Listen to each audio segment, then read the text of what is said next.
ಸ್ನೇಹಿತರೆ ನಮಸ್ಕಾರ.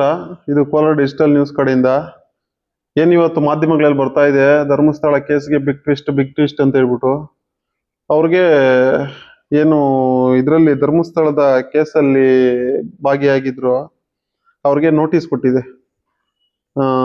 ತನಿಖಾಧಿಕಾರಿ SIT ತನಿಖಾಧಿಕಾರಿ ಜಿತೇಂದ್ರ ದಯಾಮ್ ಅಂತ ಹೇಳ್ಬಿಟ್ಟು ಅವರು ಒಂದು ನೋಟಿಸ್ ಅನ್ನ ಕೊಟ್ಟಿರ್ತಾರೆ ಸೋಮವಾರ ಕೇಸಿಗೆ ಹಾಜರಾಗಬೇಕು ಅಂತ ಹೇಳ್ಬಿಟ್ಟು. ಸೊ ಇದೊಂದು ಬೆಳವಣಿಗೆ. ಆದ್ರೆ ಯಾಕೆ ಇವ್ರನ್ನ ಅರೆಸ್ಟ್ ಮಾಡಲಿಲ್ಲ ಅನ್ನೋದು ಒಂದು ಬೆಳವಣಿಗೆ. ಯಾರೋ ಒಬ್ಬ AI ವಿಡಿಯೋ ಮಾಡಿ ಹಾಕಿದ ತಕ್ಷಣನೇ ನೀವು ಒಂದು ಧರ್ಮಸ್ಥಳ ಒಂದು ಧಾರ್ಮಿಕ ಧಕ್ಕೆ ಆಗ್ತದೆ ಅಂತ ಹೇಳ್ಬಿಟ್ಟು ಧಾರ್ಮಿಕ ಸ್ಥಳಕ್ಕೆ ಧಕ್ಕೆ ಆಗ್ತದೆ ಅಂತ ಹೇಳೋದನ್ನ ಒಂದು ಇದ್ ಮಾಡ್ದೆ ನೀವು ಅವರು ಯಾರೋ ಒಂದು ವಿಡಿಯೋ ಬಿಟ್ರು ಅಂತ ಹೇಳ್ಬಿಟ್ಟು ಹೋಗ್ಬಿಟ್ಟು ಅಲ್ಲಿ ಬುರ್ಡೆ ಸಿಗುತ್ತೆ ಇಲ್ಲಿ ಬುರ್ಡೆ ಸಿಗುತ್ತೆ ಅಂತ ಹೇಳ್ಬಿಟ್ಟು ಹೋಗ್ಬಿಟ್ಟು ನೀವು ಅಗಿಯಕ್ ಸ್ಟಾರ್ಟ್ ಮಾಡ್ತೀರಾ.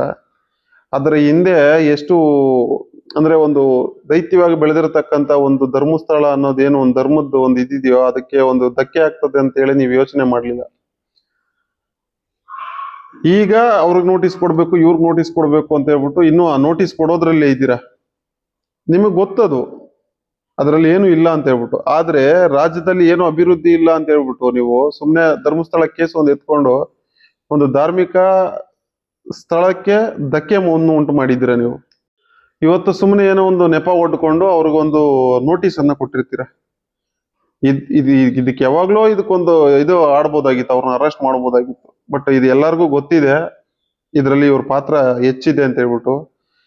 ಯಾವ ತರ ನಂಬಿಸಿದ್ದಾರೆ ನೋಡಿ ಇವರು. ಅಲ್ಲಿ ಇದಿದೆ ಎಲ್ಲೋ ತಮಿಳ್ನಾಡಿಂದ ಕರ್ಕೊಂಬರ್ತಾರೆ, ಅವ್ರಿಗೆ ಇಲ್ಲಿರೋದ ಎಲ್ಲ ಕಥೆಯನ್ನ ಕಟ್ತಾರೆ.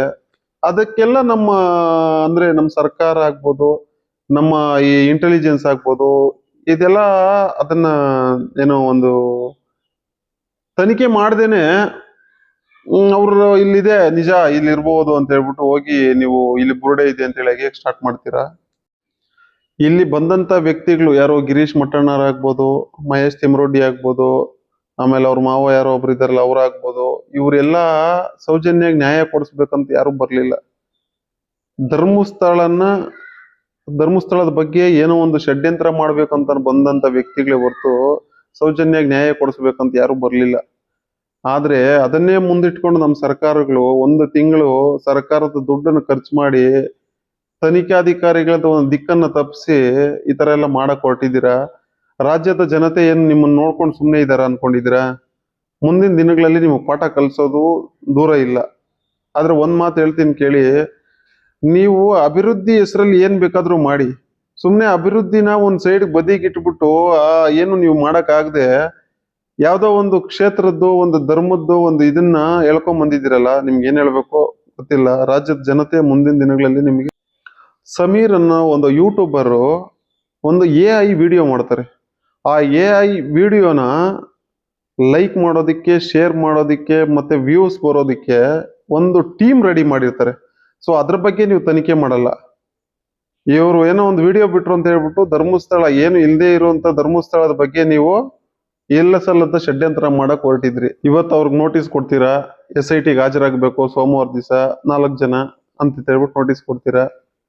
ಇವ್ರಿಗೆ ನೋಟಿಸ್ ಕೊಡೋದು ಯಾವಾಗ? ನೀವು ಅವ್ರನ್ನ ಹಾಜರುಪಡಿಸೋದು ಯಾವಾಗ? ಅವ್ರನ್ನ ಅರೆಸ್ಟ್ ಮಾಡೋದು ಯಾವಾಗ? ಇದೆಲ್ಲ ಆಗುತ್ತಾ? ಸಾಧ್ಯನಾ? ನಾವೆಲ್ಲ ನಿರೀಕ್ಷೆ ಮಾಡ್ಬೋದಾ?